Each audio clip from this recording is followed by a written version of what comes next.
நாட்டுப்பற்றாளன் செய்திகள் வாசிப்பது வாசுகி தாமோதரன்.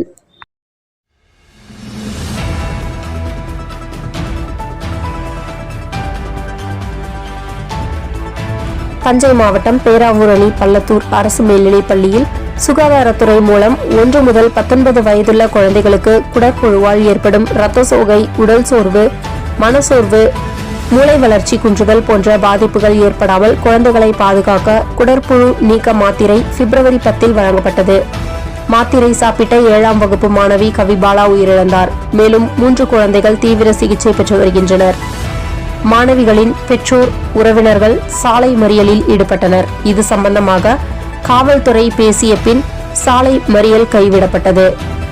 மாணவியின் உடல் பரிசோதனைக்கு பின் முடிவில் மாத்திரை அல்லது ஃபுட் பாய்சன் மூலம் இறப்பு நடந்ததா என தெரிய வரும் என போலீசார் தெரிவித்தனர்.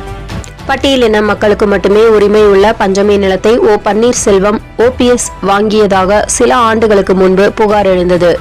இது தொடர்பாக SC/ST ஆணையம் விசாரித்து வந்ததில் பஞ்சமி நிலத்தை OPS வாங்கியது ஆணையம் இன்று உறுதி செய்தது. இதையடுத்து அந்த நிலத்தை OPS பெயருக்கு மாற்றியதற்கான அந்த பட்டாவை ரத்து செய்யும்படியும் அதற்கு துணை நின்ற சம்பந்தப்பட்ட அதிகாரிகள் மீது நடவடிக்கை எடுக்கவும் ஆணையம் உத்தரவிட்டுள்ளது. தேசிய முற்போக்கு திராவிட கழகத்தின் 25வது கொடிநாள் மேட்டுப்பாளையம் LS புரம் 17வது வார்டில் நகர அவை தலைவர் பொன்னையன் தலைமையில் மாநில செயற்குழு உறுப்பினர் பாபு ரஹமத்துல்லா அவர்கள் கொடியேற்றி இணைப்பு வழங்கினார். நிகழ்ச்சியில் நகர செயலாளர் சோமசுந்தரம் அவர்களும், கேப்டன் மன்ற செயலாளர் NT சத்தியமூர்த்தி அவர்களும், நகர பொருளாளர் G சிவராஜ் அவர்களும், துணை செயலாளர் சண்முகம், மாவட்ட தொழில் சங்கம் முருகவேல் அவர்களும் மற்றும் உறுப்பினர்கள், பொதுமக்கள் அனைவரும் கலந்து கொண்டனர். உதகை ஹில்பங்க சாலையில் காட்டெருமை மீது மோதி இருசக்கர வாகனத்தில் சென்றவர் படுகாயம். சற்றும் எதிர்பாராத நேரத்தில் வனப்பகுதியில் இருந்து வெளியேறிய காட்டெருமை சாலையை கடக்க முயற்சித்த போது ஏற்பட்ட விபத்து. கடந்த 10 ஆண்டுகளில் தமிழகம் முழுவதும் பள்ளி ஆசிரியர்கள் மாணவியரிடம் பாலியல் சீண்டலில் ஈடுபடுவது குறித்த புகார்கள் அதிகரித்து வருகின்றன. பாலியல் வழக்கில் சிக்கும் ஆசிரியர்கள் மீது சட்டப்படி நடவடிக்கை எடுக்கப்படுவதுடன் கல்வி சான்றிதழ்கள் அனைத்தையும் ரத்து செய்ய நடவடிக்கை எடுக்கப்படும்.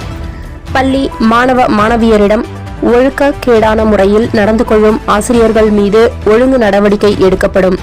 கட்டாய ஓய்வு, பணி நீக்கம் போன்ற தண்டனைகள் வழங்கப்படும் என செய்தியாளர்களிடம் பள்ளி கல்வித்துறை அமைச்சர் அன்பில் மகேஷ் கூறினார்.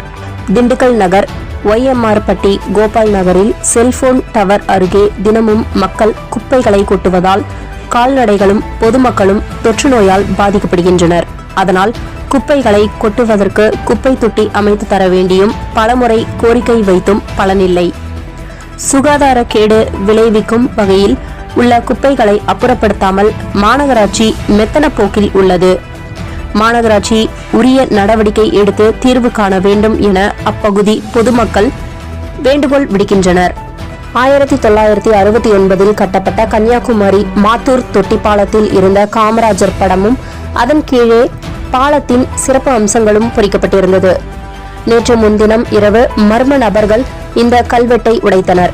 கண்காணிப்பு கேமரா காட்சிகளின் அடிப்படையில் போலீசார் தீவிர விசாரணையில் உள்ளனர். மாதம் தவறாமல் வெளிவரும் நாட்டுப்பற்றாளன் பத்திரிகையின் செய்தியாளராக பணிபுரிய விருப்பம் உள்ளவர்கள் கீழே உள்ள நிர்வாக அலைபேசி எண்களில் தொடர்பு கொள்ளலாம். 7947789115 மற்றொரு எண் 9944341033. நாட்டுப்பற்றாளன் யூடியூப் சேனலில் விளம்பரம் செய்து பயன்பெறுங்கள்.